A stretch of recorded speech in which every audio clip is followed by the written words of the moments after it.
copying trends can possibly make you successful. Like if if something popular comes out and then you come out with something just like it right after, that you can ride that a little bit.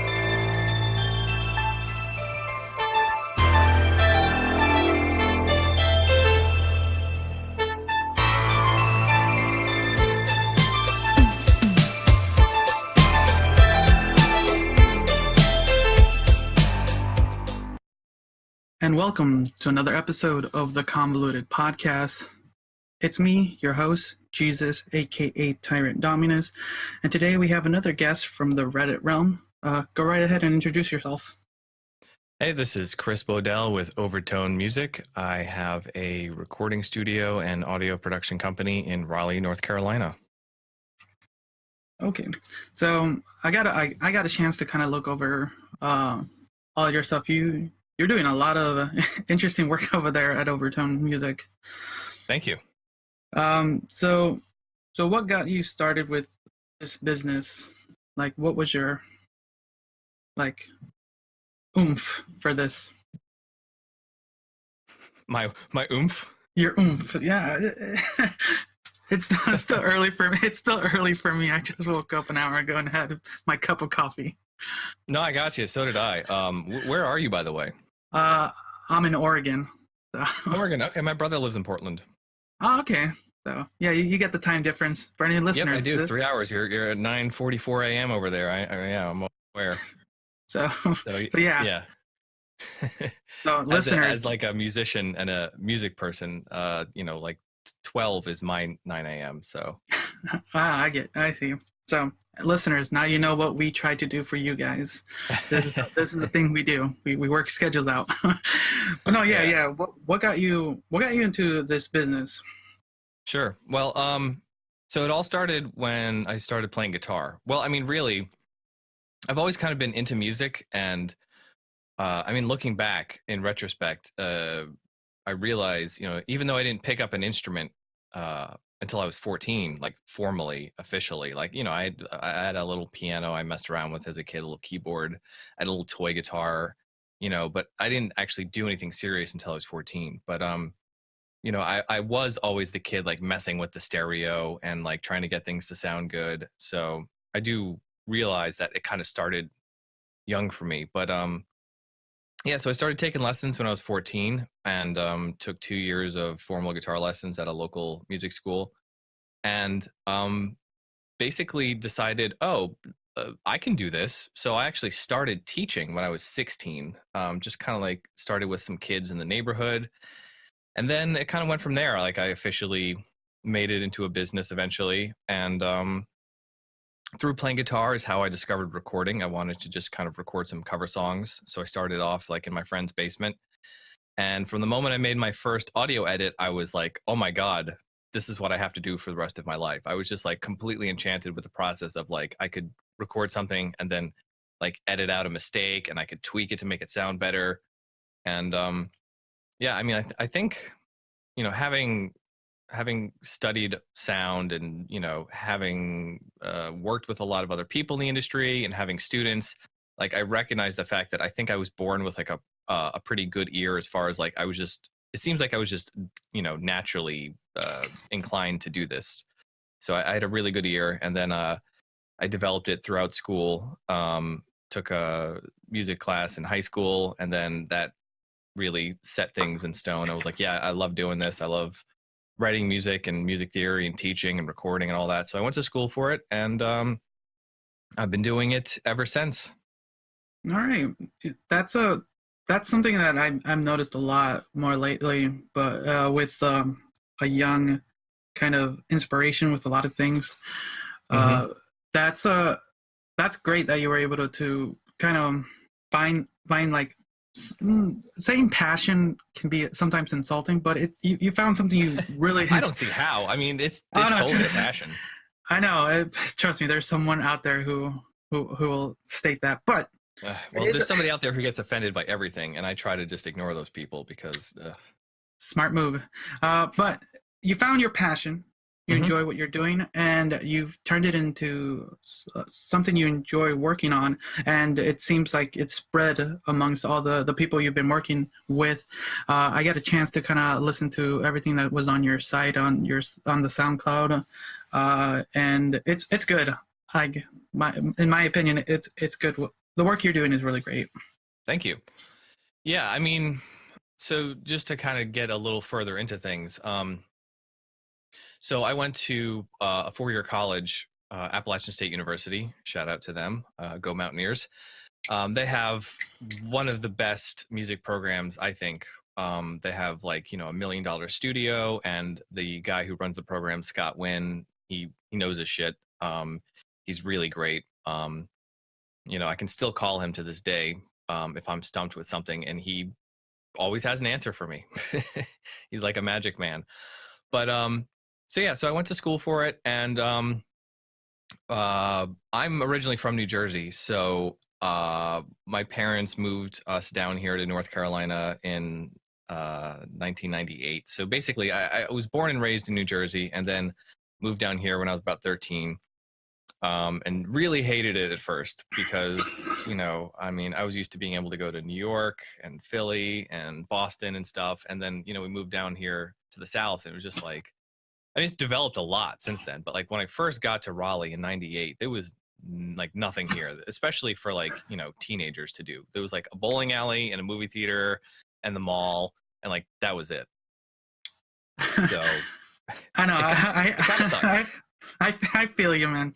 A lot of my audience knows that I'm originally from Chicago, so and I moved out to Oregon just about around the same age. I think I was like 14 or 15, and I went from being able to kind of go to like downtown and everything to kind of a small town suburbia style thing, and like, what to do? Right. So I feel you with that kind of youthful like memory, like, things have changed a lot. Yeah. What am I gonna do now?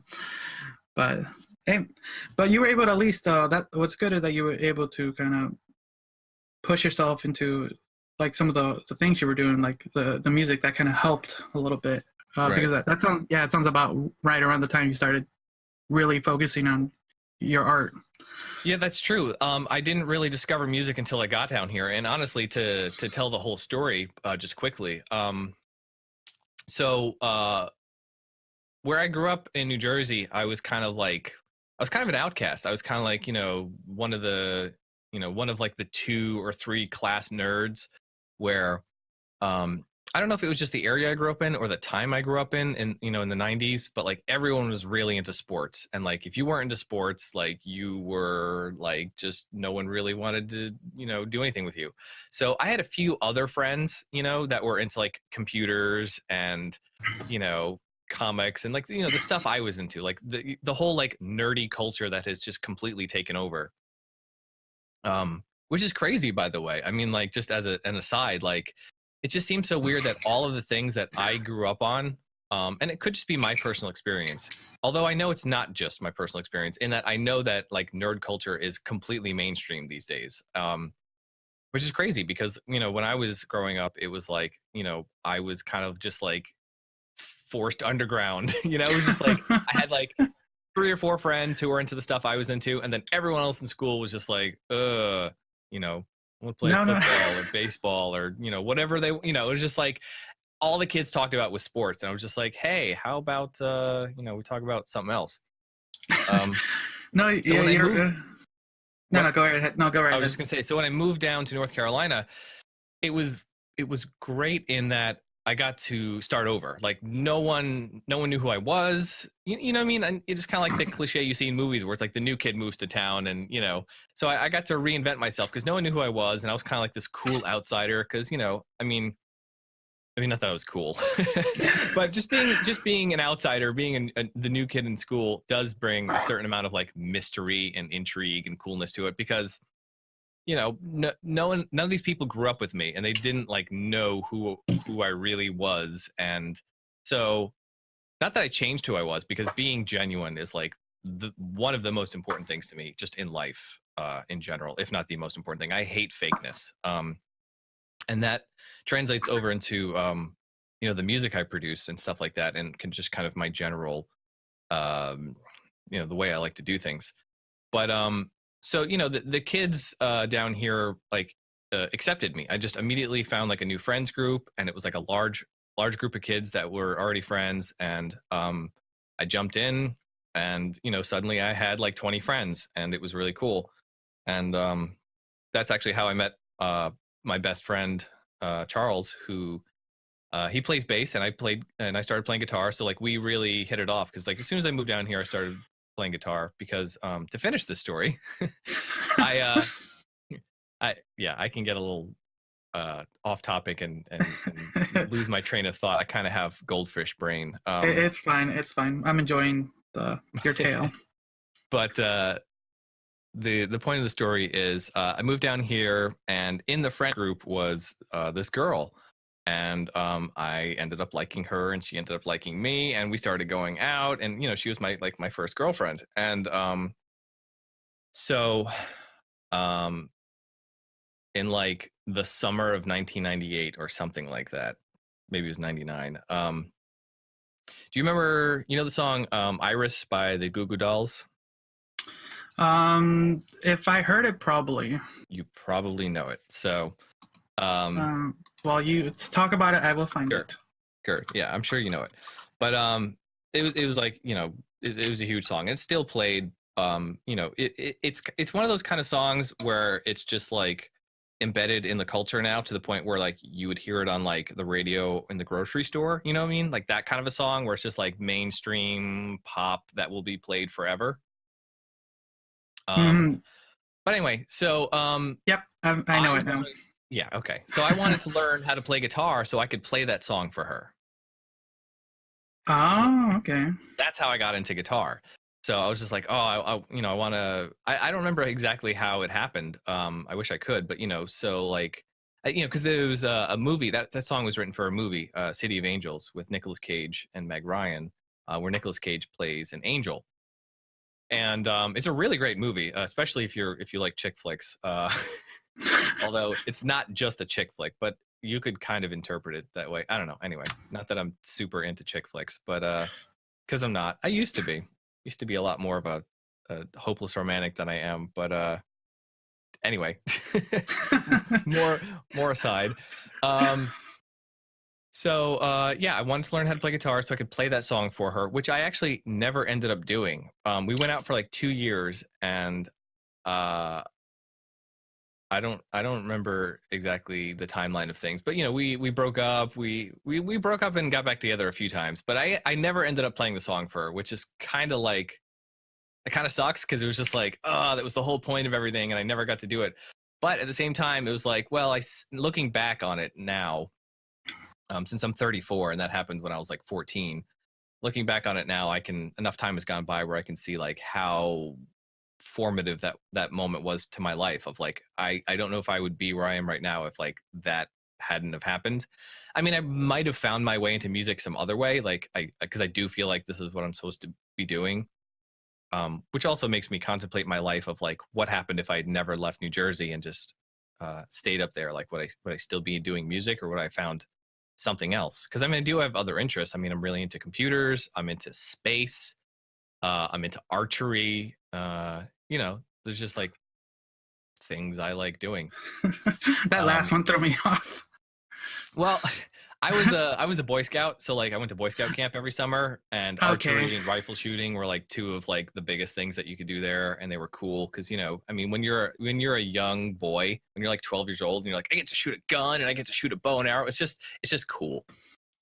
And I second that. Like, I don't think any boy or girl these days, anyways, wouldn't mind just shooting something. Yeah, it's fun. I mean, just target shooting is fun. Yeah. Even if you suck at it. I was really bad at the rifle shooting. In fact, I was probably really bad at the archery too. But it doesn't matter. Like, obviously it would have been great if I was good at it. But like, I just enjoyed doing it. It was just fun.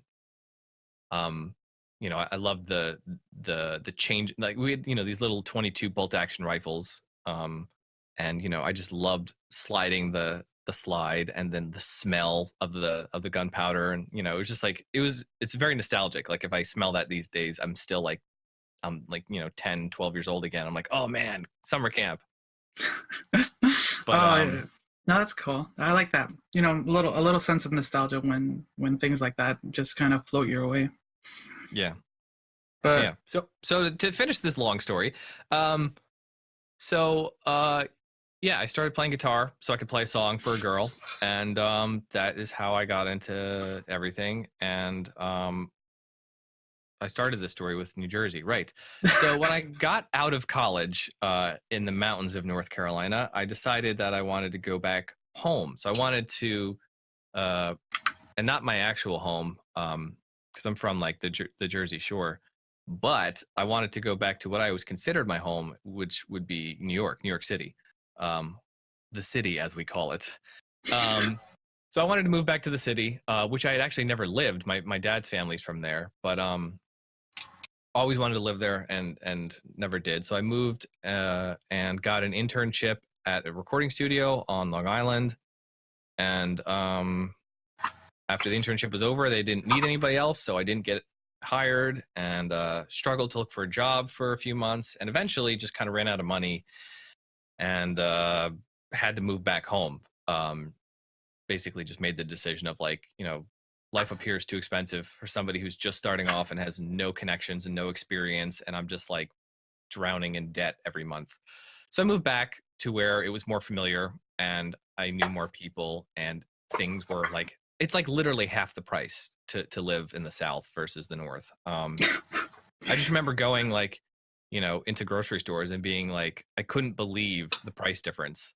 Like, I adjusted to the price being more expensive when I moved back up north, but when I moved back down south and I went into like Target, and I was just like, oh my God, I can't believe this is $2 here. This would be like $4.50 in New York. So sorry, it's just I was like rich. yeah. Those thoughts kind of linger nowadays too.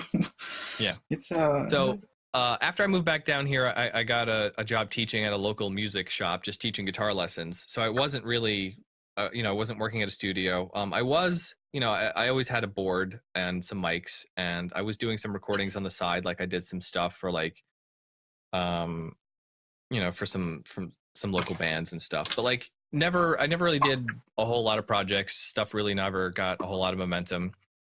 But then I ended up getting a job at a recording studio.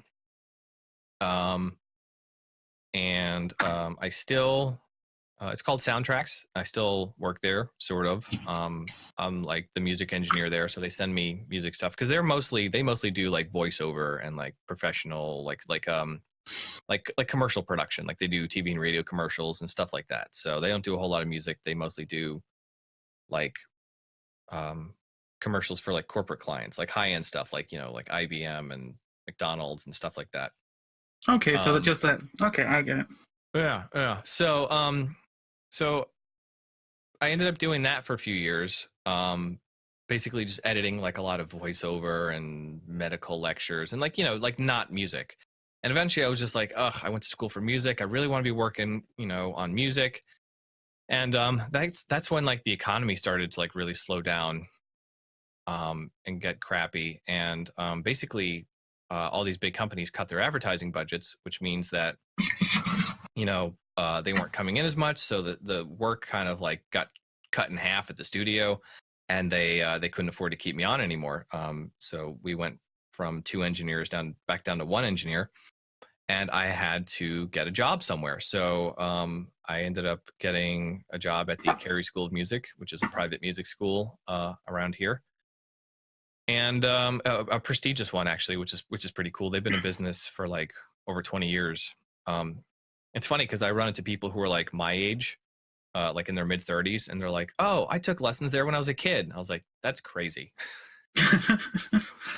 So but anyway, so and then basically I taught there full time, pretty much. I mean, as full time as you can get teaching lessons. I mean, which is pretty much from like 3 until 8 o'clock or something like that. After school.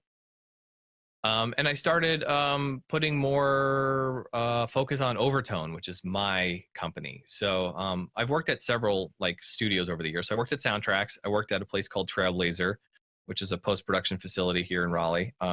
They were handling the post-production for all of the Discovery Network and TLC network shows. So like I worked on Sister Wives. I worked on 18 Kids and Counting and all those other spin-offs, 19 Kids and Counting. Every time they had another kid, and a few other series.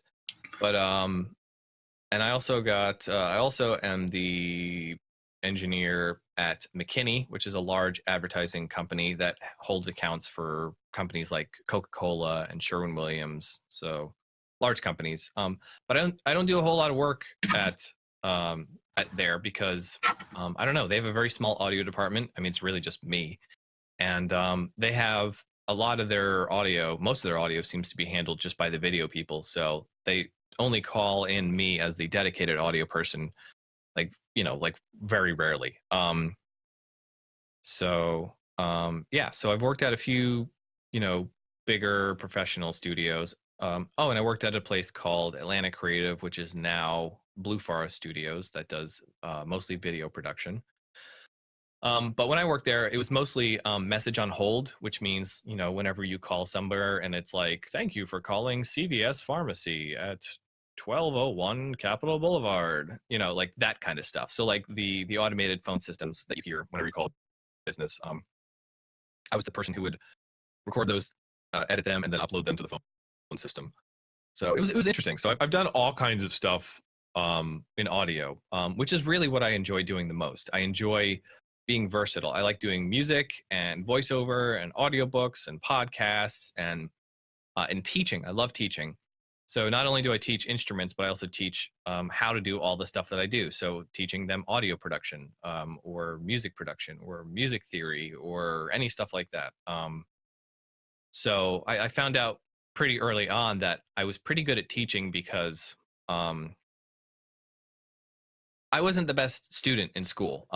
Once I got to college and I was in the degree program for music, I ended up getting like A's and I was on the dean's list. And like once I hit like sixth grade, I started doing really bad in school. Like I was a pretty good student in elementary school, but like middle school and high school, I did pretty terrible, barely got by. Didn't have good enough grades to get into a college or a real university. So I ended up going to a community college for 2 years and, doing really well. So I could kind of wipe away the awfulness that was my high school education or lack thereof. But so I found that, through not being a terribly great student, I was just like, I think I don't know if I have like a learning disability or what, but like, I just realized like I have trouble. I struggle with certain things. And, like music theory, for example, is considered or can be considered by some people like really difficult. There's a meme that I really like where you see a bunch of scientists writing on a board and they're like, come on people, it's not music theory. And then you see a bunch of musicians writing on a board and they're like, come on people, it's not rocket science. And so that always amuses me. So some people consider music theory to be very convoluted and complex, and it can be. It kind of is. Like it's one of those things where like there are certain rock solid rules of music theory, and then there's like a million gray areas that like depend on context. It's like how you analyze and interpret something depends on the chords and notes before it, and like there's just a whole lot of context of like, well, if it's this situation, then we do this, and if it's this, then it's this, but if it's this, then we do this, and it's like it can be really kind of like what. So the thing I enjoy about teaching is taking some of these complex ideas and just boiling them down to their simplest thing. So because sometimes, so one day I might be teaching, an adult, or one day I might be teaching a 5-year-old. Like my youngest student is 5. And I've taught people who were retired, like in their 60s and 70s. So I've had students all over the map from 5 to 65. And everywhere in between. So that's the thing I enjoy most about teaching. But now I kind of feel like I'm rambling, and I got to the end of my origin story, I guess, but and how I got here. So do you have I don't know, any other questions or anything else you want to talk about? I have a variety of questions, but Rowan, rambling's okay for the most part.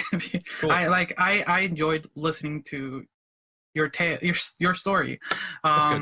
Well, I know it's a Um, podcast, and lots of rambling happens on podcasts, or at least the ones I listen to. when you started kind of your early days, it kind of just reminded me, or it could have possibly been like one of those old '80s high school movies where it was interesting just hearing it because it sounded like a script for a high school movie back in the '80s. That's funny because like I love those kinds of movies, and I guess the reason why is because it makes me so nostalgic. Like like yeah, those '80s and '90s movies, even up into like the early 2000s, where yeah, like those coming of age tales, I guess is what they're called. But yeah, I like Oh, those. Um, and you lived it for the most part. I So guess. I mean, I don't really feel like that, but sure, okay. I mean, that sounds like that to an outsider. it does Cool. it does, and it there's like movies, a lot of things get edited out. So Mm-hmm. but it sounds like True. not only that you've also had a variety of work, and you keep busy with the stuff you enjoy doing, and that's something that a lot of people should kind of take note of, is like you worked here and there and you've been put out sometime, but they still call on you for some assistance here and there. A lot of Mm-hmm. people just seem to just kind of drop uh, drop an not an interest but an opportunity for a certain amount of time, and like you were able to just to keep working on it and do other things inside that field. And I like myself, I've struggled with that. With my main interest is just computers and overall technology, but I haven't touched that field in or in over a year. I've been kind of focusing on the audio aspect. So your field, like I wish I knew I wish I knew you back in my early days, because my audio was horrible back Oh yeah. then. Well, So and consulting is one of the things that I do and enjoy doing because, I mean, essentially the reason I do all the things I do and the reason I enjoy it is because my primary focus is I like making stuff sound better. So whether that's the quality of the recording or taking an existing recording and editing and mixing it, but like making it sound as good as possible because I'm, I guess, first and foremost an audiophile in that I love music and I love sound and I love quality of sound. So quality is extremely important to me, and honestly, it's really kind of just fallen off a lot because, um, you know, well, for a few reasons. One, it's cheaper than ever to get into this. Like anyone with a computer and a mic can make music these days, which is great. The problem is anybody with a computer and a mic can make music these days. So including me, everyone, if you want to hear some horrible tracks, find me on SoundCloud. oh well, But I'll have anyway, to check that out. please do not. Please do not. Though But I hate SoundCloud. SoundCloud um, needs to die or they need to upgrade their quality because 64 kbps is unacceptable. If you hear me, wait, SoundCloud, if you're listening, upgrade your quality. You're a wait, is joke. that It's is that ridiculous. is that what they do? Really? It's Oh, 64, yes. okay. Like I said, I've been learning it as I've been continuing with the podcast, so I did not know that. Good It's thing not I a don't. typical MP3 codec. Like it won't sound as bad as just a regular MP3 encoded at 64, but it is still 64, which is like ridiculous. Good to The know. thing is, not a lot of people know this, and I guess I'll just jump into this real fast since hey, we have the time. And education is like one of the big things I'm into. I love when people learn things, and I love learning things, and I'm kind of addicted to learning things. And I think sharing the knowledge is what everyone should be doing. I don't like keeping it from people. Like I don't like how people are like, oh, they guard things. Like they know some sort of big secret and they don't want everyone else to know. Like I think that's ridiculous. No, But and a good portion of my listener base are other podcasters who are also starting up. So knowing a little knowledge doesn't hurt when it Gotcha. comes to these little things. So perfect. Go ahead, Well, share. this might be completely boring to everyone else, but an interesting tidbit to me is the reason why we have the MP3 codec to begin with is because if you think about the internet back in the 90s, it was really, really slow. I mean, we had dial-up. Um, so, I mean, it wasn't even until like the late 90s where we had 56K. I mean, before that, we were at, 28 and 14. It was really slow, really slow. I mean, it would take, if you were to download one song as a WAV file, which is the quality that you get on a CD, it would take you probably all day, if not longer. And because you had dial-up, like your internet would drop. Like I went through this as a kid where um, one of my memories is I'm a huge Star Wars fan, being into space and Star Trek and Star Wars and just all that nerdy sci-fi stuff. When the prequel trilogy was announced, they uploaded some trailers onto their website. So you're talking like a very crude website from like 1997, 1998. And I remember you could download the trailers, and they were QuickTime files. And I tried downloading them. I don't even know how many times. I don't even know how many days in a row. But every time I would try to download them, the internet would go out at some point. And if your download got interrupted back then, like you had to start all over. There was, until eventually there was like this Netscape download manager thing that came out, which was awesome because you could pause a download. It wasn't perfect. But like if a download got interrupted, you were just screwed and you had to start all over again. It was just like, oh my God. Because when I you started the remember those download, it days. was like 18 hours left, and then it would get down 12 hours left, 6 hours left, and you'd be like, oh my God, it's going to work. And then like something would happen, the internet would go out, and you'd have to start all over again. Yes, I But remember those days dearly, horribly. yeah, But yeah, it was awful. But my point is, the internet was really, really slow back then. And in order to be able to send music files or audio files, we needed some sort of codec to compress the data smaller so that you could email it and not have it take 2 days to upload or whatever. So MP3 was kind of invented out of necessity from that line of thinking of like, oh, well, WAV files are humongous, and if we could get this, compressed codec and just make it really small, then we can share files over the internet easier. So that's kind of like where like one of the purposes of MP3.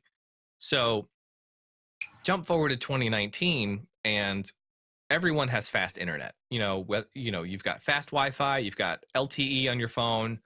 The internet is not slow. Like even if you're like in a crappier area, well, okay, if you're in the middle of nowhere, your internet probably is slow. Maybe you have satellite internet, maybe you've got DSL or something, but it's not like 90 slow. Like you could still download stuff, at a decent rate. So I think we don't need MP3 anymore. Like I really want it to either be killed off or something else to replace it, because I mean MP3, the way it works is it takes, your sound file and it analyzes it, and it tries to throw out stuff that you think you don't need. Like it tries to, it's like, oh well, we don't need these high frequencies, we don't need these low frequencies, we don't need these duplicate frequencies. So but the problem is if you've ever converted something at multiple MP3 quality levels, and if you listen to each bit rate as you drop lower and lower, it starts to sound crappier and crappier, especially for music. Like for drums, like it just kills like the life of drums, like cymbals and stuff, or anything with good highs in it, like like a nice acoustic guitar or something like that. Like so the point is, I can download an MP3 on my phone within like 2 seconds. So I can wait 30 seconds to download a WAV file. Like give me the option. And the fact that like everyone's streaming music these days is fine, because I mean, I think 320, the bitrate for MP3, which is as high as it goes, unless you're exporting stuff from FL Studio, which for some reason has a 350 export option. I don't know why, on the newer versions. But anyway, I don't run into that often. So 320 is generally where it tops out. But I think 320 sounds pretty good, honestly. Like it works in most situations. The problem is I have Spotify Premium, which is a nice tax write-off for me since I teach, so I get to write it off as a business expense. So essentially I get it for free. But so Spotify Premium is 320, or at least you can set it to 320, and I do. The problem is I can hear MP3 compression, and I can hear the differences between the levels, and I can hear the difference between MP3 like 320 and Wave. So when I set it to 320, I'm not actually getting 320. I can hear that, which bothers me. So like, it could be encoded at 320, but like it's coming through like less. Okay. Wow. If that makes any sense, like, and I can hear that, and it bugs the crap out of me because it's like I don't like hearing that that MP3 compression in my music, which is why I'm still the guy who has CDs. Like I have downstairs, I have a really nice stereo system. It's I've got my dad's speakers from his system from the 80s, and I've got you still there? My computer No, you're screensaver good. just turned No, on. you're good. Okay. You're good. Turn this off. And I've got my first CD player from that I got when I was a kid in 1994. So it still works. And if people don't know, because people kind of like laugh at CDs and make fun of them these days, CDs are still the highest quality audio format that you can get, other than downloading HD audio, which is just a higher sample rate, usually at like or bit rate, bit depth. So like 24-bit and 96K or whatever, which I don't think is necessary. I mean, it's definitely a point of debate of whether or not we can even hear those frequencies and whatnot. But the point is, 16-bit 44.1 audio that you get on a CD is good enough for me. I think that stuff sounds great, and I don't think we need any better, and I don't think we need any worse either. Like, I just I really enjoy, I enjoy quality, and so I still have a large CD collection. And when I'm listening to music, like seriously, I'm going to put on a CD. Obviously, I still have Spotify and I stream it when I'm out and it's convenient. And, if you're just listening to music in the background, it's fine. But, as a musician and an engineer and somebody who really enjoys music, I'm still the guy who's going to like listen to every release from an artist I like. And I'm going to listen to the album as if it is one piece of work, because guess what? Especially at least until recently, it was like an artist would put work into an album, and they would so like and if people don't know, like typically whenever you write an album, maybe you start with 20 songs or something like that, and then you cut down to like, well, it used to be like 16 tracks, then it went down to 14 tracks, then 12, then 10. Like people are releasing shorter and shorter albums these days, partially because people's attention spans are crap, which sucks because I don't think people should pander to that. I don't think you should, and I have a lot of like serious artists who come in here, and they're just overthinking what, oh, well, this is what's selling, 2-minute tracks or it's like, don't worry about that. Just make art, like that's one of the things I say all the time to my clients is like, stop worrying about what everyone else is doing and just make art. Like, do you think Picasso was sitting there when he was painting and just going, you know what? I wonder what's trending right now. Like, what if I draw my tree like this? What if I paint it like this? Like, no, like he was, like every artist worth a damn was usually an innovator, or at least they were just, doing their own thing. They weren't worrying about copying trends. Like copying trends can possibly make you successful. Like if if something popular comes out and then you come out with something just like it right after, you can ride that a little bit. But like, I don't know. I just think that's lame. I really like originality, and I really like people to just focus on the music side of the music business. Like, I hate when people focus on the business side of the music business, when they're like, oh, well, what's selling? What, oh, well, the kids are doing this. And, like, I'm just worried about what's hot. And it's just like, well, then like, stop. Like, you don't deserve to make music. Like, just go do something else. Like, I really hate that the art form of making music has just become so watered down. And like, if you look at the charts, like what is like the top 10 or 20 tracks in the world at any given time, like they're usually just all like the same pop, hip hop, just crap. And I just miss when the charts were more diverse, you know? No, I totally agree with you on that. And looking at the chart at the moment. I figured that's what you were clicking to. I heard you. Oh, what is it? But speaking about quality, like quality is slipping further and further down. Like I hear stuff on the radio or mainstream or stuff that's just like, I think just like unacceptably bad, where it's just like, what sucks is, I mean, it's great in one respect that like the record labels no longer have a death grip over things, but it's also bad because the record labels provided generally a huge amount of quality control. Like you might not have liked the music, because the music, liking it is subjective, but at least the quality was usually there. Like, you were required to go to a professional studio, or at least, a professional, work with a professional engineer in a home studio, or, it doesn't need to be, a big expensive studio, because I work out of my house and I think my stuff sounds pretty okay.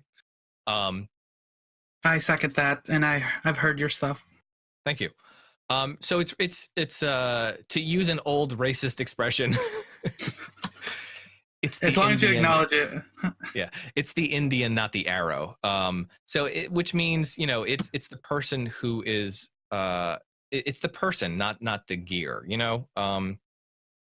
that you're using. It's as long as your gear is good enough, then like you're fine. Because it's kind of like, I've seen this a few months ago, like on social media, of like, I forget if it was BuzzFeed or somebody like that. They took a professional photographer and they gave them an iPhone, and they gave a regular person and gave them a professional, DSLR expensive camera. And guess who took the better pictures? The professional took amazing pictures on the iPhone, and the regular person who has no photography experience could not get the really expensive high-end camera to look good. It's about the technique and the person, and not necessarily about the gear. I mean, obviously, if you're using like really, really bad audio stuff, if you're using really, really bad gear of anything, then obviously you're limited by your gear. But like, it's kind of like that with instruments too. Like if you give somebody who's really great at guitar a cheap $50 guitar, they're going to play the crap out of that thing and make it sound good for what it is. And if you give somebody who doesn't know how to play guitar a really expensive, nice guitar, it's not going to sound good. I mean, it's all in the person's hands, in their talent, No, and I agree with you. Like more recently, like I said earlier, it's like I've been trying to do my best with the quality of not only the content but the audio itself.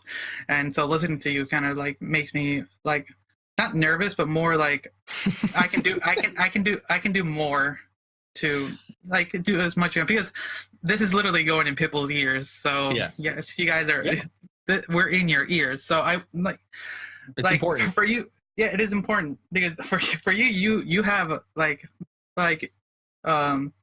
this, like, you have the ear for sound, and it seems like sometimes it can be a little bit of a nuisance when you can tell some of these little things, but you have the ability to notice these things and like talk about them, and knowing that someone out there has that make me think that I can do little tweaks here and there. Like I can put the bare minimum to the work I do, but then there are people out there who will notice these things and like, it's okay. But if I put a little bit more work into it, it can sound a little bit better, and it might take that little bit more work, but it'll sound better to the listeners, to people. Yeah, I mean, two things on that. One, whether you're self-producing a podcast or whatever you're doing, I implore you to do two things. One,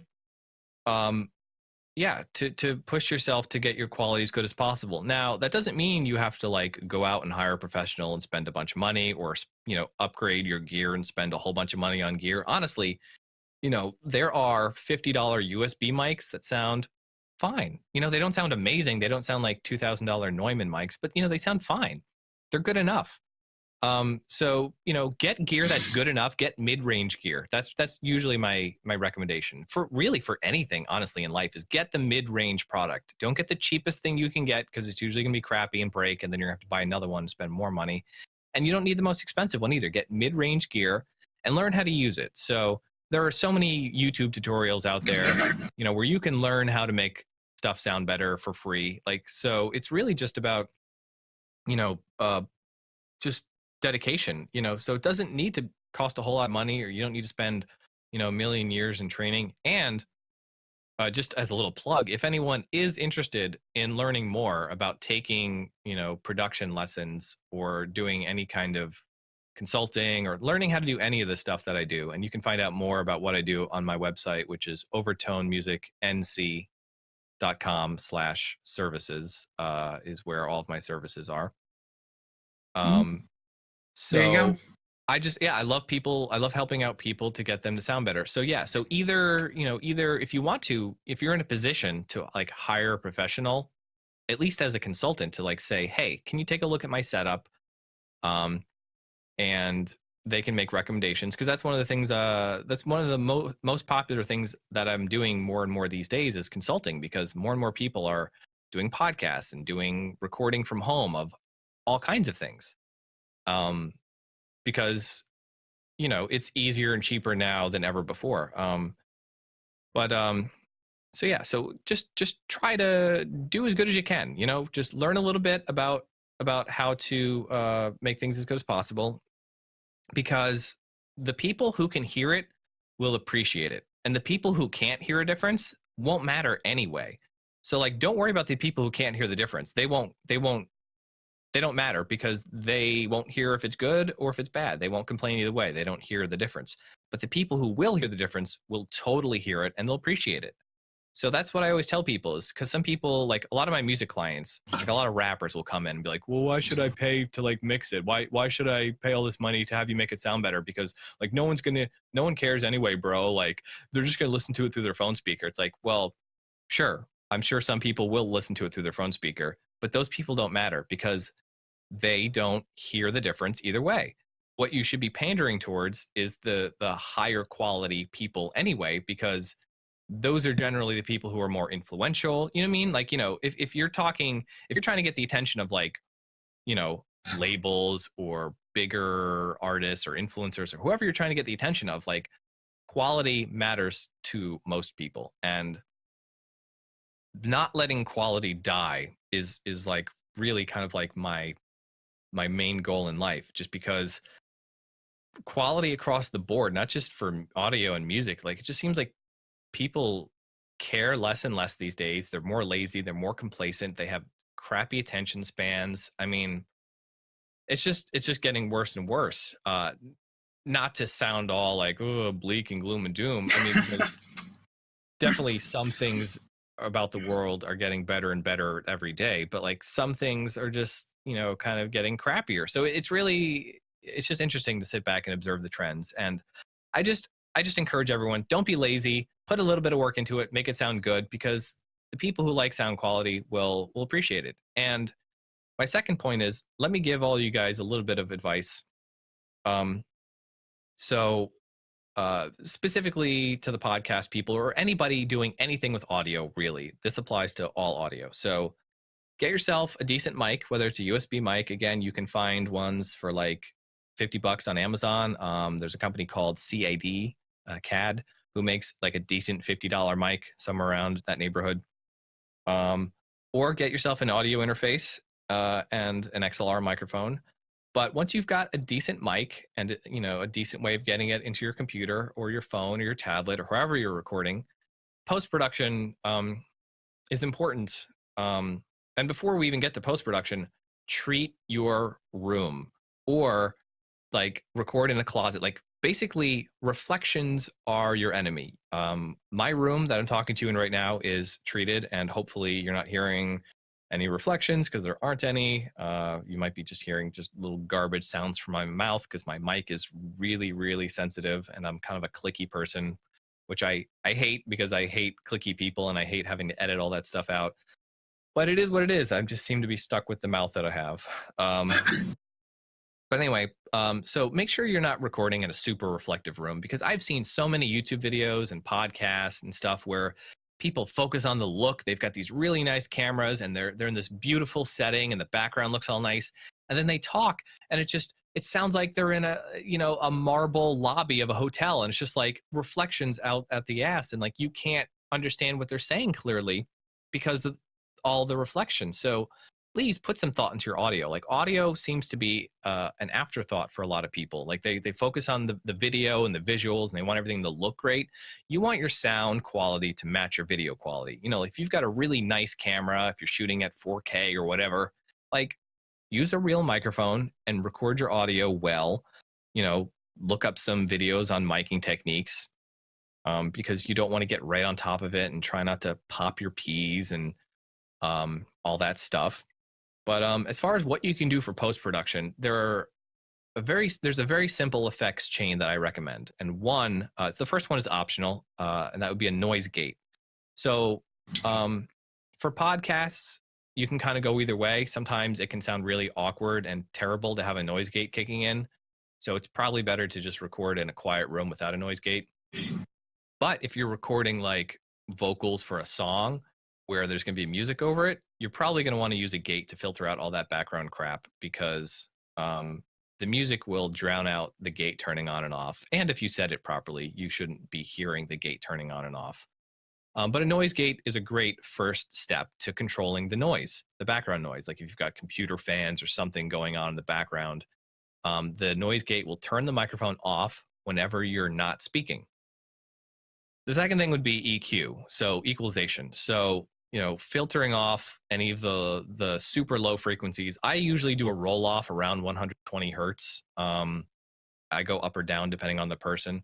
But if you're not rolling off the super low frequencies and you're right on top of your microphone and you're popping your P's, if anyone is listening to your podcast on a TV or a nicer stereo system or anything with actual bass in it, they're just going to be hearing just a muffled, garbled, bassy mess. So filtering out your lows and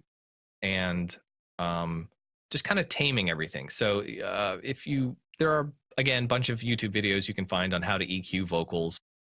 But it usually is 3 steps of, filter off all the low frequencies wherever the problem starts. Find any mid-range buildup that exists, because there's usually a mid-range buildup, maybe around 500 hertz or somewhere around there, 200-300 hertz. And then make sure your high frequencies are good. So the mic I use is very good, and the highs I usually don't need to touch. But after you EQ, you might need to use some compression. Now, compression can be very dangerous, because if you overuse it or use it improperly, it can sound awful. So I would recommend some light compression. But keep in mind, if you've got background noise, the compressor is going to enhance that, because essentially the compressor is just going to even out your volume. So it's going to make the loud parts quiet and the quiet parts loud, as long as you're using makeup gain. So after you gate and EQ and compress, you might need to use a de-esser. So a de-esser removes the sibilance, which is the very harsh S sounds in someone's voice. I'm pretty sibilant myself. Can't really seem to do anything to make it any better. So some people have bad sibilances and some people don't. So that's pretty much it. I recommend gate, EQ, compression, and de-essing are the 4 things I would look at. And you can, in any audio program, whether it's Audacity or Reaper or Pro Tools or Logic or Ableton Live or GarageBand or any of them, they all have built-in stock versions of these plugins that you can use for free. And all you need to do is learn how to set them. So you can either just learn to set them by playing around with them until they sound good, or, you can watch a short video on YouTube or somewhere like that to find out how to use it. All right, that's some wonderful advice to anyone listening out there who this is your field. This is something like, thank you for sharing that. That is that. For me, that's a lot for me to take in, but it's something that I'll take into consideration a lot. Like just having those few little tips help tremendously when editing and being in post production. So thank you Well, for that. I just remembered. Let me throw effect number 5 on there. A limiter. A limiter is potentially the most important thing that you can use because it will keep your audio from clipping. So a limiter will literally do what the name says. It will limit your audio. So I usually set my ceiling to -1, and the reason why is because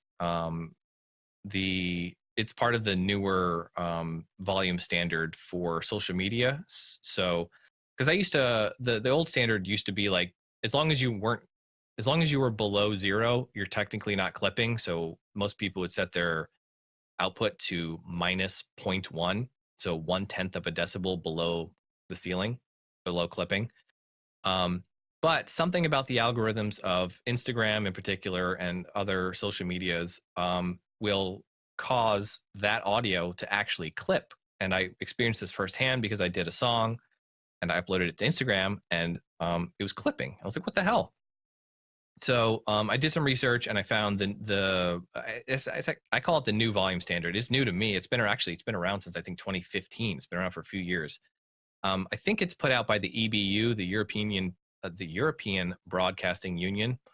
So they kind of set the standard for that, or at least they were the ones to figure out, hey, if you're putting stuff on social media, you should probably limit at -1. Although I've seen people say that you need to go as much as -3 these days, which I think is kind of ridiculous, because that means that your song could be 3 dB lower than somebody who's not doing that. That's a little too much for me. I'm willing to go to -1, and I've noticed things not clipping since then. But a limiter is important to make sure that your audio is not clipping. And as far as recording, on the way in, gain staging is important as well. So make sure that the level of your microphone on your preamp is set appropriately. So don't let it go too high so that you end up clipping on the preamp side, because if you do that, there's not a whole lot you can do. I mean, there are more advanced audio tools these days from like Isotope. They have a program, like a suite of plugins called RX that can they have one plugin called Declip that can supposedly take the clipping out of audio, but it's expensive.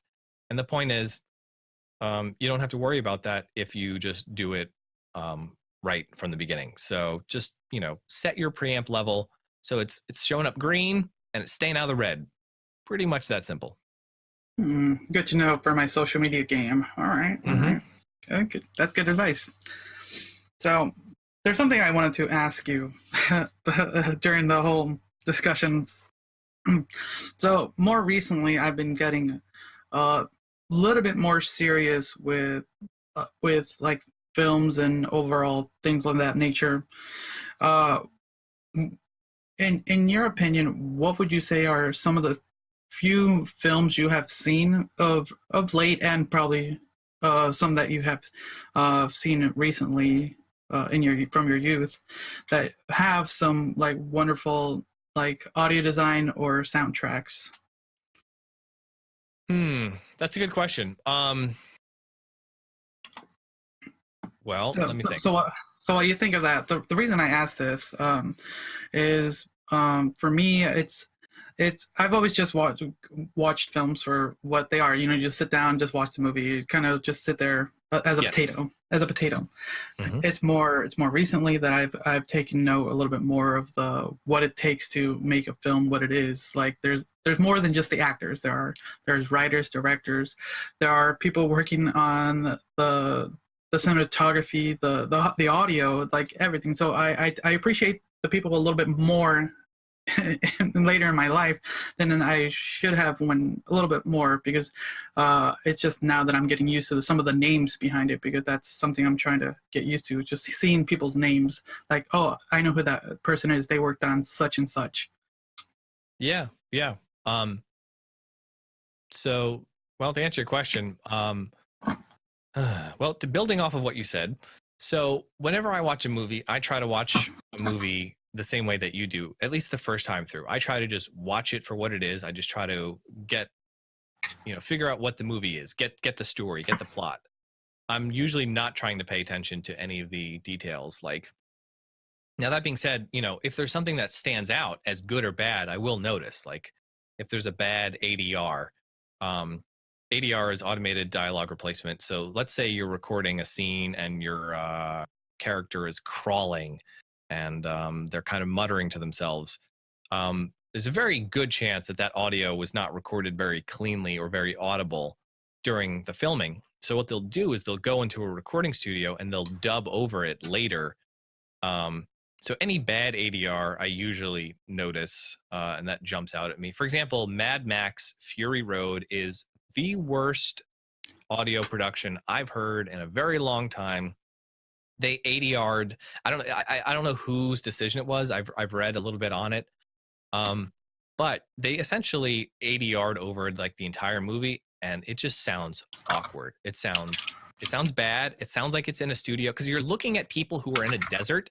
And you know what a desert like should sound like, even if it's not like, well, there's a thing called, like suspension of disbelief where, for example, like if you punch somebody, it sounds very basic. But if you punch somebody in a movie, they essentially layer lots of sound effects to make it sound, like big, Like No, when yeah. you punch someone, it doesn't sound like that.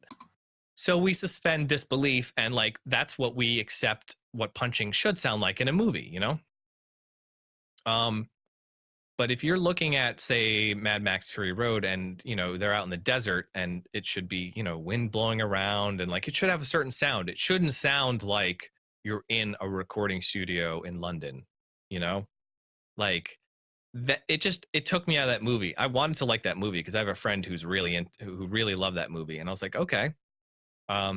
I'm not gonna lie, that's a really good movie for me as well.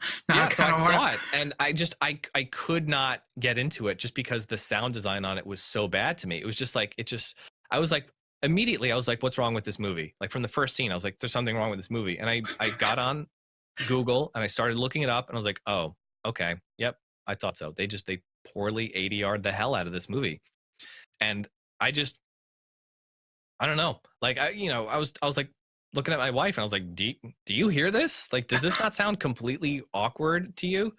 It just doesn't sound right. It just sounds like it's just weird. I did not enjoy that. And not only was this like what I was seeing and what I was hearing did not match up as far as like the location, it just didn't sound like the right location. But there are also moments where like, the speech didn't line up with their mouth movement, and sync issues bother the hell out of me because I'm very sensitive to them. I can tell if something's off by a few milliseconds. So yeah, that just that bugs the hell out of me. But getting back more into things that I enjoy. So to answer your question, it just kind of depends on how I'm looking at things. And like, because when I watched movies as a kid, I just watched movies, and now when I watch movies, I try to watch them and I'm not paying attention to these things, but again, sometimes they just jump out at me. So it just kind of depends. Like I do really enjoy the sound design stuff from Star Wars and the Star Trek movies. I love the music. I love all the sound effects. They're very iconic. So those, I guess those would be really my top series is Star Wars and Star Trek. I mean, just as far as everything, like those are some of my favorite movies. And for Star Trek, I'm really a big fan of the TV shows. I grew up on Next Generation and the whole 90s Star Trek series, DS9, Voyager. But yeah, I would say that sci-fi stuff is really my favorite genre.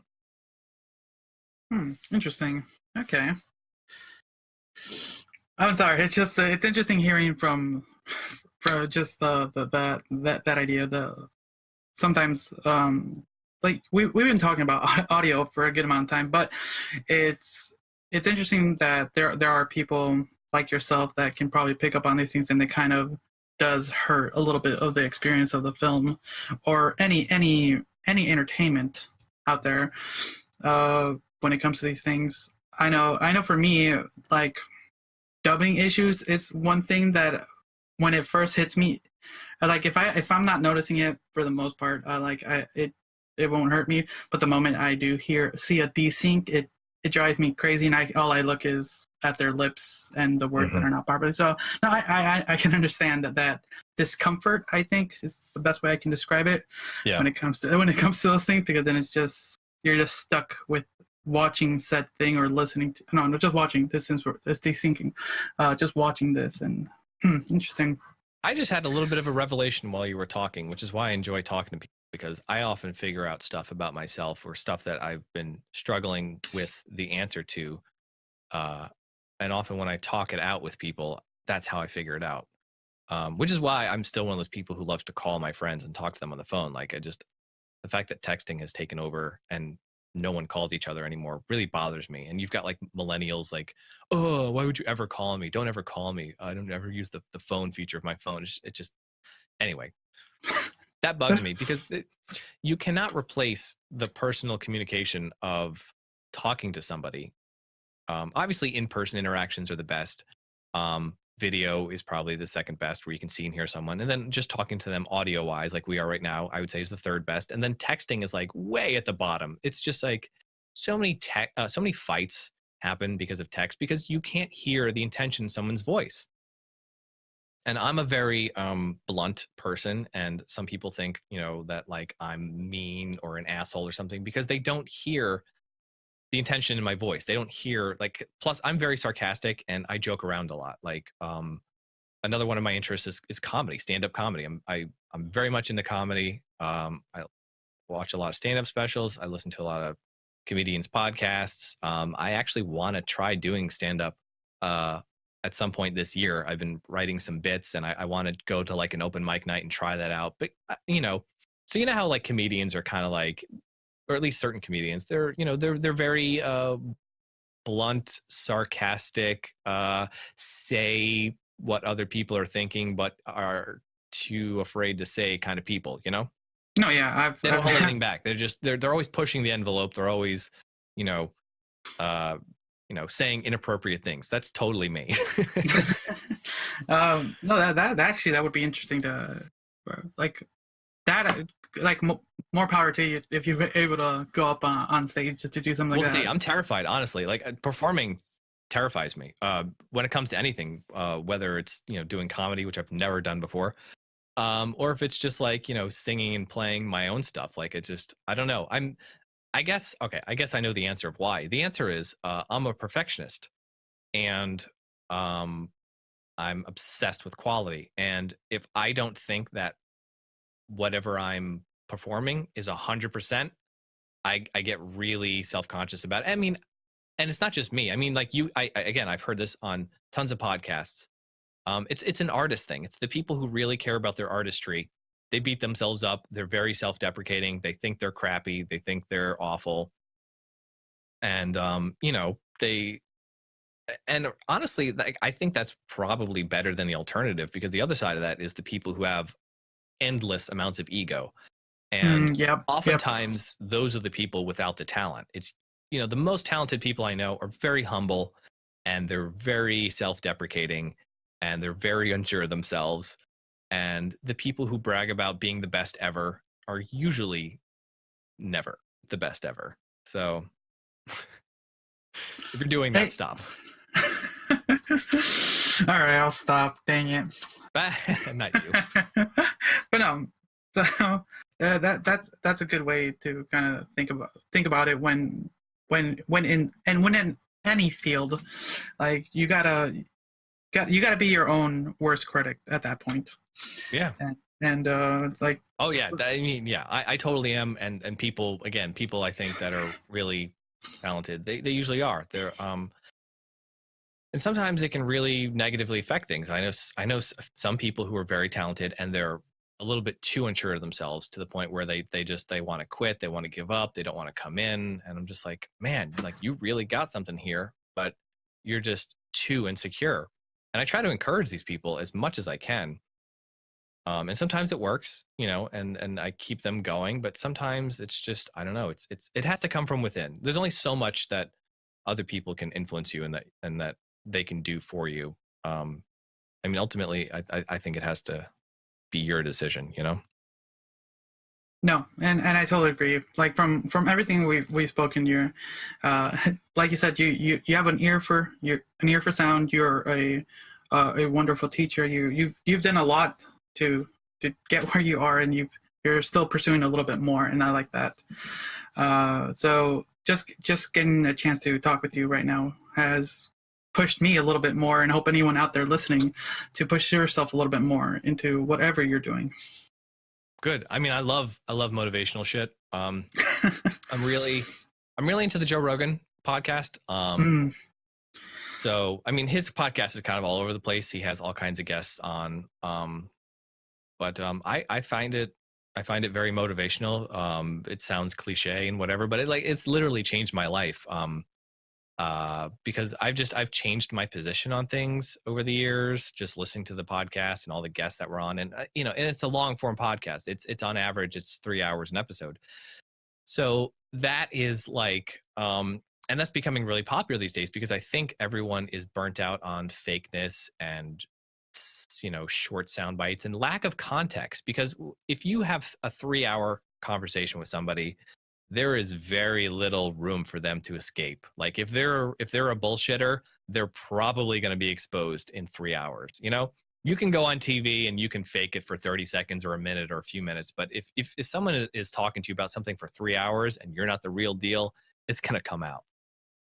No, and I totally agree. That's kind of the reason I've decided to extend some of my time here, because we used to be like half-hour, 20-minute shows due to scheduling issues. But I mean, that makes sense. And I've had some people talk to me about I've had some people say, podcasts should be no longer than an hour, or they should be a half an hour, whatever. Like, oh, people aren't going to listen to that. But you know what? If people aren't going to listen to that, then they can turn it off. They can pause it.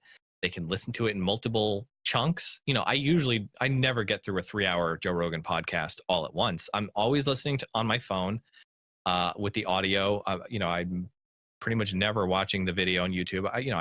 I listen to the podcast whenever I'm doing like very menial things. I'm doing the dishes, my hands are occupied. I put in my headphones and I just listen, No, yeah, that's kind of the deal with the shows I listen to. Is I'm usually just either I'm at work, like that's what I do. Yeah, tons of people do that. Exactly. Tons of people listening to podcasts at work. And, for the people who don't have the attention spans or, who are worried about making their podcast short, like the people who don't want to listen to it that whole time, they'll turn it off. The people who want to keep listening, they'll appreciate the extra time, Exactly. So if you guys have made it this far, thank you.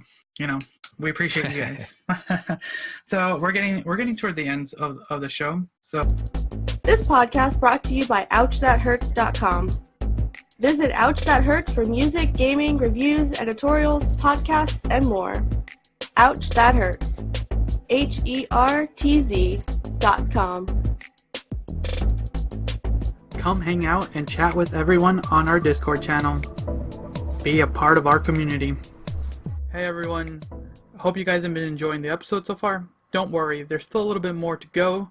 I just want to step in during this mid-roll to let you guys know, if you're wondering why this episode sounds a little bit different, it's because my guest, Chris from OverTone Music, actually took the time to actually mix the audio of our conversation. So if you noticed it was a little bit different, it's because, well, this is his line of work, and he was kind enough to offer his services to let you, the audience, know what he can do. So if you guys want to use his services, there's going to be links below at the end of the episodes. Go ahead and contact him. Tell him Jesus sent you, and let's get on with the show. We're going to have a few words from Squarespace. No, it's I didn't sponsored by Squarespace. I wish one day, maybe. I don't know. It's just a whole bunch of shenanigans. But you'll have to send me this, by the way. I'm totally interested in getting a copy of this. I will. We'll talk about that at the end. But now it's the time where I ask my guests to kind of share a story of a time when something strange, weird, or the most convoluted thing that has ever happened, or you have ever done, or have you ever encountered in your life. This I was nervous about because I saw that come up about, in the pre-show email or whatever. And I was like, I wish I had known this earlier because I wish I had more time to think about it. So I can't think of any like really crazy or convoluted like stories where you're like, oh my God, I'm sure I probably have some, but I'm really bad at thinking of things on the spot. Oftentimes, like I'm sure I'll think of something when we stop or in a few days and be like, damn, I should have told that story. That would have been perfect. Um, but I guess the two craziest things that I've worked on, and as far as crazy to me, like not crazy like, oh my God, I can't believe that happened, you know. Well, I guess in some way that, but I don't know. It just really depends on how you define the word crazy. You know, it's not like yeah, I don't know. So I'll go into the two things I thought of. And that would be one. A few years ago, I started recording this young Korean girl named Bobe for this company called Smart Study. And they were like, oh, yeah, we do YouTube videos, children educational stuff. And I was like, okay, that's cool. And, didn't really think much of it. And so I asked them to send me the projects when they were finished because I'm interested in, seeing how it looks and how it sounds and how everything came out and how it all came together. Because I was just recording the raw audio. I wasn't doing any editing or mixing or anything like that. I was just being the recording engineer. So they sent me some stuff a few months later because it takes a long time to get the stuff done. And I went on their YouTube channel and some of their videos had millions of hits. And I was like, whoa, okay, so this company is legit. So the company name is Pink Fong. And if you don't know, if you're one of those people who are living under a rock, apparently, they have that song, Baby Shark. Baby Shark, do, do, do, do, do, do, Baby Shark. Everyone knows that song, which is crazy that everyone knows that song because, I don't know, a year or two ago, I would tell people I was doing some work for Pink Fong, and I was like, they do that Baby Shark song. No one knew what I was talking about.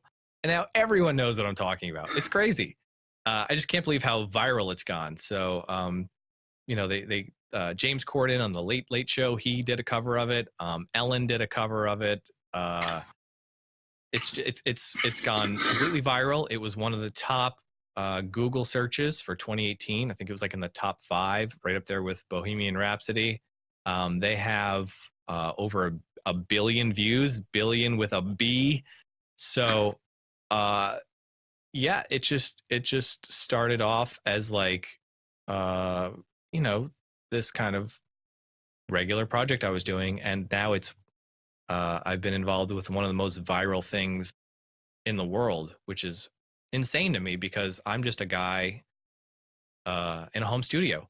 We do record that at Soundtracks, which is a big professional 500 square foot amazing room.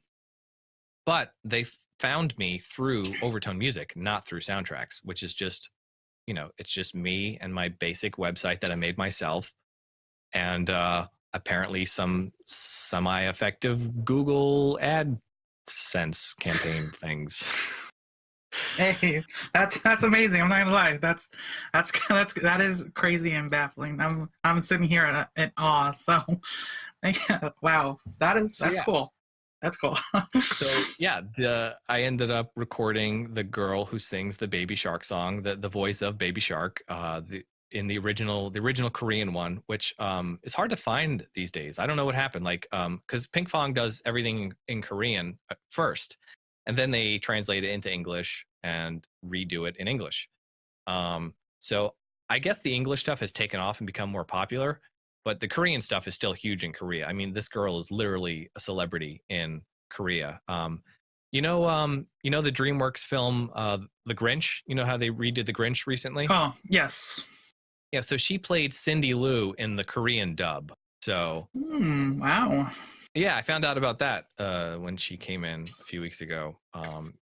So she actually just recently moved back to South Korea because the reason I ended up working with them was they moved from Korea to here because of work and stuff, and lived here temporarily, and then moved back, and then they came back again. So they're just kind of going back and forth. And every time they come here, I work with them, and it's really great. And I've actually, I completely forgot about this. I actually have done some singing for Pink Fong myself. If you go to YouTube and search for Pink Fong Fine Pineapple, you will find me as I've been immortalized as a singing pineapple. There you guys So go. as long as the internet is around and YouTube exists, you can find me as a singing pineapple, which I think is great because I've always really been into cartoons. And I'm just essentially a big dumb child. I'm 34 and I never really grew up. I still have all my toys from childhood around, and still into video games and comic books and stuff. And I don't know. I think adulthood is a trap. When I was a kid, I wanted nothing more than to grow up and to be on my own and make my own decisions. And to get married, like I wanted to get married since 5 years old. It's kind of bizarre. That is interesting. That in itself is an odd tale. Yeah, when I was a kid, I just felt like an old man when I was a kid. I was like, I just want to get married and already when I was like 6. So, wow. But no, we what's good is we're living in a time where all our childhood nostalgia is just ripe in our media right now. So yeah, it's crazy. And kind of like I was talking about earlier about like how nerd culture and like Comic-Con and all that stuff is like mainstream these days, because like when I was a kid, it was just like no one was into any of that stuff. At least where I was. You were made fun of for liking that stuff. And so now it's kind of like to bring up Joe Rogan again, it's kind of like simulation theory. I mean, and if you're not familiar with simulation theory, it means that if you look at, say, video games, how video games have graphically evolved from like Pong to where we are now with VR and 4K video, and like everything looks amazing. So assuming that time goes on and things get better and better and we don't blow ourselves up, there will at some point in the future be a point where we make a reality that is indistinguishable from regular reality. And if that is the possibility, how do we know that hasn't already happened? So AKA like the Matrix. Then I got voted into the wrong simulation. I hate mine. God damn it. That sucks. So like it kind of makes me like just kind of as a thought experiment be amused by simulation theory, because it's almost like the life I have is like the life I wanted as a kid. And it's just like, oh, well, I went into music and I got married and I do this for a living. And like all of the things I was into as a kid are popular and mainstream. And they brought Star Trek back. There's a new Star Trek show in the air and they're making new Star Trek movies and they're making new Star Wars movies. And like, what the heck is going on, man? It's like, I could not have created a better future for myself. Wait, are we in your simulation then? Oh my God. Apparently. But no, it's a great time to be around with technology and the culture we're living in. Like there's like this summer film fest is going to be bonkers. So like I'm just looking forward to some of the summer films this year. So like I don't know, like I don't know how much if you're into the Marvel film. I am totally into Marvel. I've seen all the movies at least twice. And yeah, Captain Marvel I haven't seen yet, so no spoilers. No one telling me anything. It's okay. It's okay. I don't even want to hear opinions, and the reason why is because if someone tells me how they feel about something, that will be in the back of my mind while I'm watching the movie. If someone's like, it's just okay, I'm gonna be thinking while I'm watching this movie, it's just okay. And so I don't like to know anything going into a movie. I mean, other than, maybe I've seen a trailer or two and been like, oh, yes, I'm interested in seeing this. But I don't want to see the entire plot in the trailer, nor do I want to read reviews. I don't want to know what anybody has to say about it until after I've seen it, because I don't want anything skewing my judgment, even if it's subconscious, Interesting. Good to know. Have you seen the latest trailer of Endgame? I have not yet. I saw that it came out. Do not yet, then. Watch it after Captain Marvel. That's what I recommend. Okay. I'm aware that I have to see Captain Marvel for reasons. One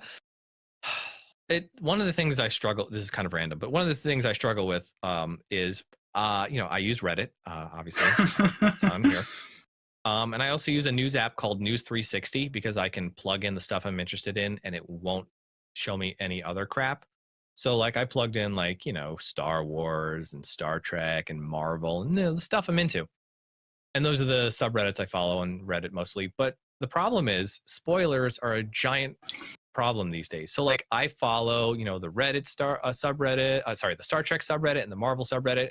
And whereas I feel like years ago, I would get like news about the things about like, oh, this project is upcoming or, just something that is not like, oh, this is what happens in the next Marvel movie or the next Marvel trailer. And we're totally going to ruin it for you. Like, stop doing that.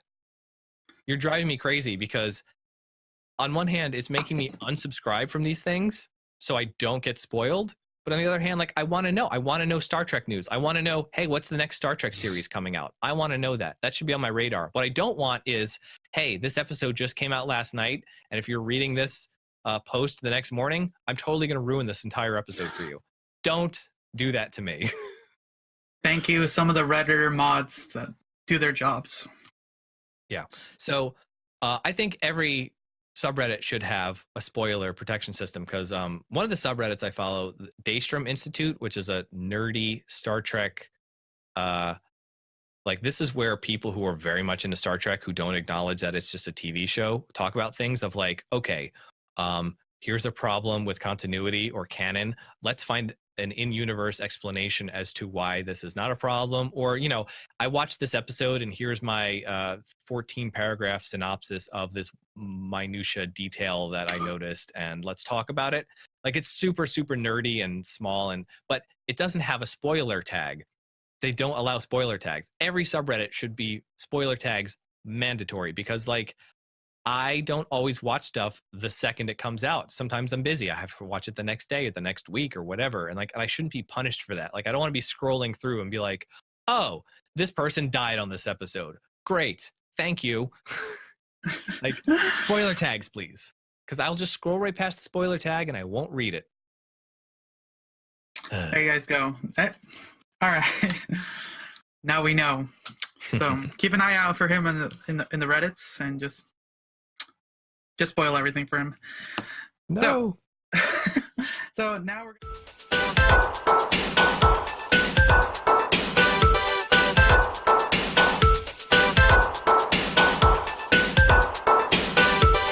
show portion of the show. Okay.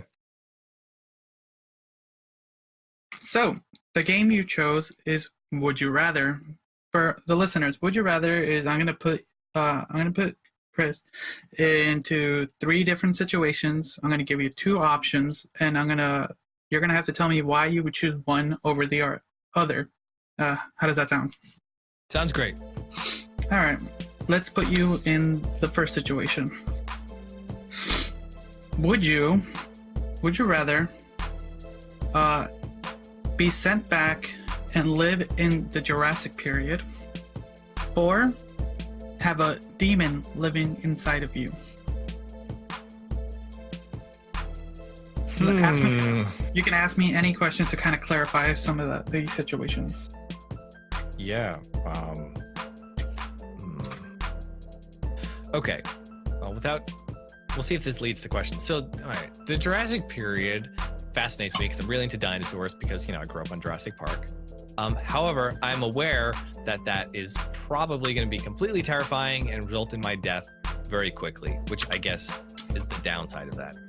However, having a demon inside of me sounds really, really awful. So you know what? I would totally take my chances with going back in time to the Jurassic period because I don't know, man. Like, I saw The Exorcist as a kid and it really screwed me up. And I think it screwed up everyone's life. Yeah. I was raised Catholic. I am no longer a practicing Catholic, but I was raised Catholic. So, the whole possession and demon things fascinates and terrifies the crap out of me. So I have a really big problem with trauma in general. So I can't look at blood or injury, if it's a movie and I tell myself fake and if it looks fake enough, I'm fine. But people actually getting hurt, it makes me sick to my stomach. So if even like if someone's missing a limb, like if you are, my brain is like, that is not natural. Like that is not the way things are supposed to be. I don't know how to explain this without sounding weird, but basically my brain rejects trauma and it makes me sick and I get dizzy and I feel really weird and I can't seem to do much about it. So I feel like having a demon inside of me would like make me sick and feel super weird. And not to mention, I mean, come on, it's for obvious reasons, having a demon inside of you would be terrible. So living in Jurassic era, is that your final answer? I'll take my chances. I'll climb some trees. I'll sharpen some rocks and tie them onto spears. I'll totally Tarzan that shit. All right, you've been sent back in time for this situation. All right, let's get into the second situation. So, let's do. There's an interesting one. We're gonna do a throwback to the youth. So, would you rather relive your entire middle school days, or everyone talks in front of you as if you're not there?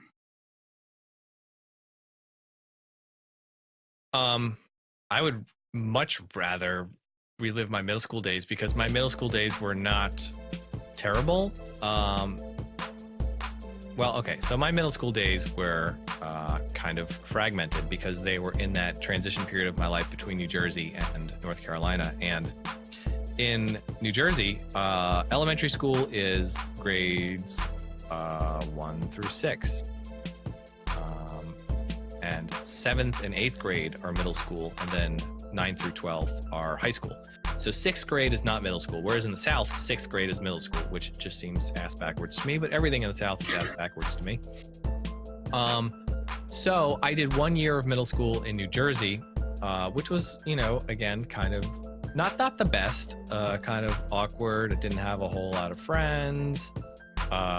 So that was kind of crappy, but the cafeteria lunchroom had pizza bagels and cheese fries and all kinds of amazing food. And I think about that stuff all the time because I can still taste it. And then, oh God, this is gonna be more food. And then my second year of middle school was 8th grade down here in North Carolina. And that's when I, met the new friend group and was accepted and everything was cool. So I'm totally fine with reliving that year. And again, our school cafeteria had these little things called cookie cups that were essentially like cupcakes filled with this amazing icing, and they were amazing. I mean, they were like cupcake shaped, but they were like cookies stretched out into a cupcake. It's kind of hard to explain, and every time I try to like find one since then, people are like, I have no idea what you're talking about. I'm like, come on, man, cookie cups. Hey, they sound interesting. They were so good. They were like the best thing in the universe. It was kind of like the dough of a chocolate chip cookie stretched out into a cupcake, and then you took like a Hershey's Kiss chocolate and you melted it into the middle and let it harden. So it was like cookie outside and chocolate on the inside in the middle, but like they served them warm and they were kind of like a little melty. They were just out of this world. All right, can you tell me why you're choosing? Okay, you tell me the positives. What's why the negatives on the second half? Of which one? Everyone talks in front of you as you're not there. I mean, that just sounds awful because it's frustrating if you're having a conversation with somebody not acknowledging you. Plus I've seen too many episodes of TV where, somebody does something and they become invisible and they're running around like, hey, can't you see me? Can't you hear me? Like, I mean, as human beings, we very much need each other. Sometimes people drive me crazy and I just want to be alone, but like most of the time I'm very social, I'm very extroverted, and I'm very much aware that, we all need each other. So, I think if nobody could hear me, or if they're talking about me like I'm not there, that would just bother me like deeply. All right, so we're gonna just send you. We're not sending you too far back this time. We're just gonna send you back to middle school this time around. Then, all right. Okay. All right. The last situation. All right then. All right, this is the oddest ones out of the bunch. All right. Would you rather find a real unicorn by accidentally running over it with your vehicle, or only get aroused by predator versus prey chases on Animal Planet? Okay, so let's unpack this one. So the reason why the first one would suck is because like most people, I have a problem with killing animals. I eat meat. Definitely, I'm not a vegan by any stretch, but like as far as like killing an animal for no reason, like you hit it with your car, that would make me sad. Like anytime I've hit an animal with my car, it makes me sad because, you know, I don't know. I don't like personally killing things. So that would suck. But the second one I think might suck even more because I'm selfish and it would affect me more. I can't imagine anytime I wanted to, fool around having to put on YouTube with like just bizarre stuff. I don't know. It might not be that bad, honestly. I guess I could get used to that. Whereas killing the unicorn might haunt me. You know, this is the stupidest one, but it's the hardest one for me. Hey, you got to put a little thought into what you're forcing yourself into. You know what? I will kill the unicorn because I will eat it, and I have to see if it's rainbow colored inside. I have a feeling that if you killed a unicorn, it would just be rainbow flavored ice cream cake inside. I don't know why. That sounds delicious, and now I want some unicorn. All right, final answer. Yep, I'm going with the unicorn.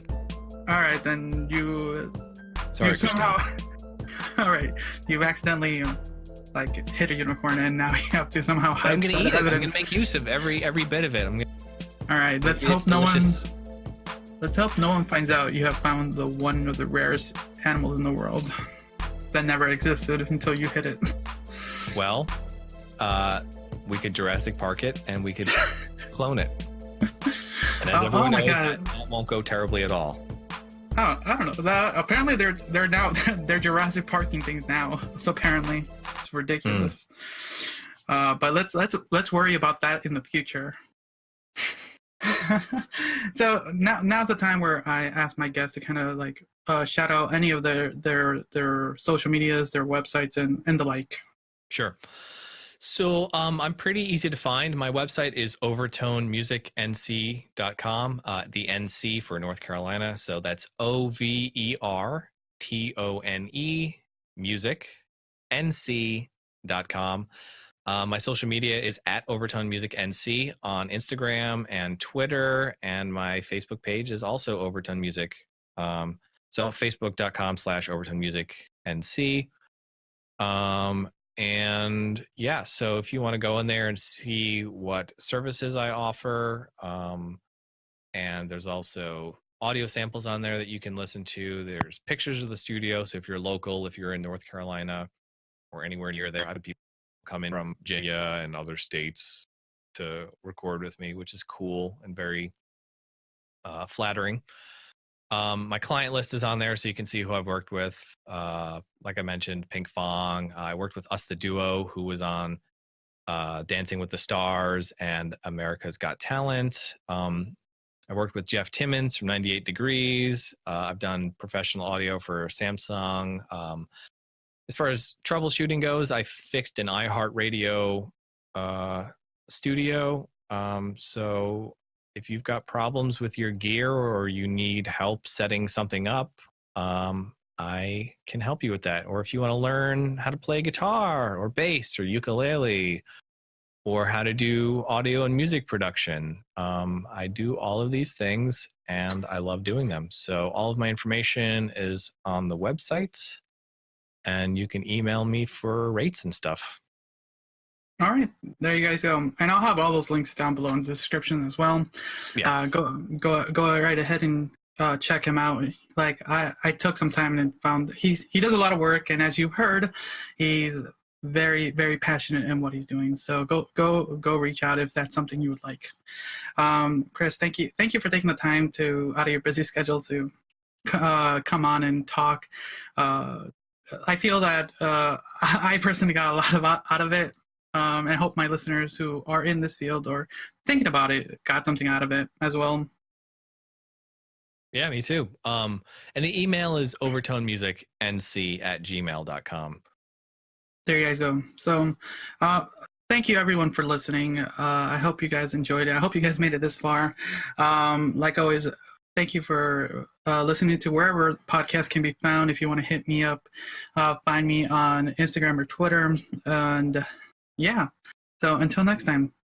It was good talking to you, and thanks for having me. And it was kind of weird talking about myself for so long because I kind of wanted to find out more about you, but maybe we could chat later on Discord or something. No, yeah, and after your premiere as a comedian, I'd like to have you back and kind of discuss that adventure. Oh God, I don't know if that'll ever happen. That's going to take some courage and some planning and stuff. All right, everyone who's listening, push him, tweet at him, do it. But no, yeah, it'll be great. Yeah, well, we can continue chatting over Discord. If you guys want to be part of that conversation, join us on our Discord channel. Well, we are here to talk about just about anything from TV, films, and the different things we like to talk about. So yeah, there's another way to connect with us is on our Discord. But no, yeah, I would be happy to have you back on and discuss more of. There's so much we can probably talk about that we didn't get a chance to. And yeah, you can ask me anything. Yeah, I used to have a radio show in college, so I enjoy talking. No, and for anyone listening, it might have sounded like he was taking over, but I was listening to everything word he was saying, and that's kind of the reason I want to do shows like this. Is I want my guests to talk about whatever they're coming on to talk about. I don't want to overshadow them. So, and I'm grateful that you were able to talk about everything you enjoyed and sometimes disliked here and there. Yeah. Well, and maybe if I come back, we can have more of a conversation instead of me just yammering the whole time. Because now that I've gotten all that out of the way. Yeah, so we've kind of communed a little bit.